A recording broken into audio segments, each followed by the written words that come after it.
Alrighty, y'all, let's talk about how to build a network from zero in a few very simple steps. First, you have to become familiar before you're trying to be interesting to other people. And so for the first few weeks, what you have to do is you should focus on becoming a regular at whatever spot you choose and trying to be interesting or entertaining to people. This means that you need to show up consistently and behave calmly without feeling the need to talk a lot or to prove yourself to other people. So when you enter this space, whether it's a gym, a coffee shop, or a co-working space, you should stand or sit upright with relaxed shoulders, keep your arms uncrossed when possible, and move at a normal and unhurried pace so that your body language communicates to other people that you are calm and not full of anxiety and nerves. Now, when you see people that you do recognize, you should make brief eye contact with them, nod your head slightly at them, or smile gently at them. Because it's these small actions that show that you notice other people and show that you also feel comfortable being there. You do not need to say much during this stage of time, during this becoming familiar time, because your main goal is just to allow other people's brains to get used to seeing you regularly. That's the first step. Become familiar before you try to be interesting to other people. The next step for you is to start conversations in the simplest way possible. And so when you do talk to someone, you should use very simple and direct questions that are easy to ask and also easy to answer. You do not need clever lines, jokes, or additional confidence tricks because complicated approaches often create pressure both on you and on the other person. And so asking questions such as what brought somebody there, how long they've been coming, or what they usually work on gives the other person an easy way to talk about themselves without feeling forced to.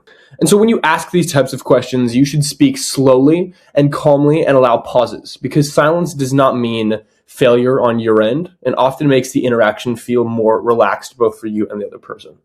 Now, if the other person gives a short answer, that's completely fine, and you do not need to push the conversation further. You don't need to have them go on a massive monologue or an hour-long conversation. It's not necessary. However, if the person talks more, you should listen attentively and let them finish all of their thoughts. Now, the next section here, after starting conversations in the simplest way possible, is to use calm listening and body language. And so while somebody else is speaking, your body should show that you are listening to them and that you are present. You should face them with your shoulders, nod lightly from time to time to show that you are paying attention, maintain comfortable eye contact, not staring a ton, just comfortable eye contact, and avoid looking at your phone or around the rest of the room. People feel safest and the most relaxed and calm around other people who listen calmly to what they're saying and do not rush or compete for attention. Now, the next section and the next thing that I want you to do is to remember one small detail and then bring it up later. And so when somebody shares something about their life, such as a project, a trip, or a challenge that they are dealing with, you should try to remember one small detail from that conversation. You do not need to remember everything that they said, because even one detail, just one, is enough to show that you were paying attention to what they were saying. And so the next time that you see them, you can bring up that detail by asking how it went or whether it was still happening. This makes people feel noticed and valued because many people go through their days feeling unseen. We all have at some point. And so remembering one small thing often matters more than having a long or impressive conversation. Now, the next thing I want you to do is to offer small help instead of asking for favors from them, okay? A lot of people treat networking as, what can I get out of this person?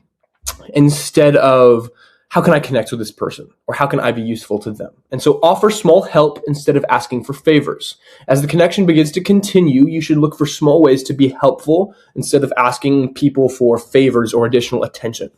Offering help might mean sharing useful information with them, mentioning an article relating to something that they said, or offering to introduce them to somebody who could be helpful to them. You should offer help casually and without expecting anything in return from them, okay? You should not expect them to connect you with someone, to introduce you to an opportunity. Don't do that because trust grows naturally when value is given freely and without pressure. The next thing I want you to do is to take one small step to move the connection forward. And so after you have spoken to somebody new a few times and there is a sense of familiarity, you can take one small step to move the connection forward. And this might mean suggesting a coffee, exchanging contact information with them, or mentioning that you would enjoy continuing the conversation another time over a cup of coffee, at a dinner, whatever. And so when you do this, your tone should remain calm and relaxed so that the other person feels free to accept or decline without discomfort. Okay? They should be comfortable with saying no. You're not asking for a big commitment from them, and you are not placing any emotional weight on their response so they don't feel pressured.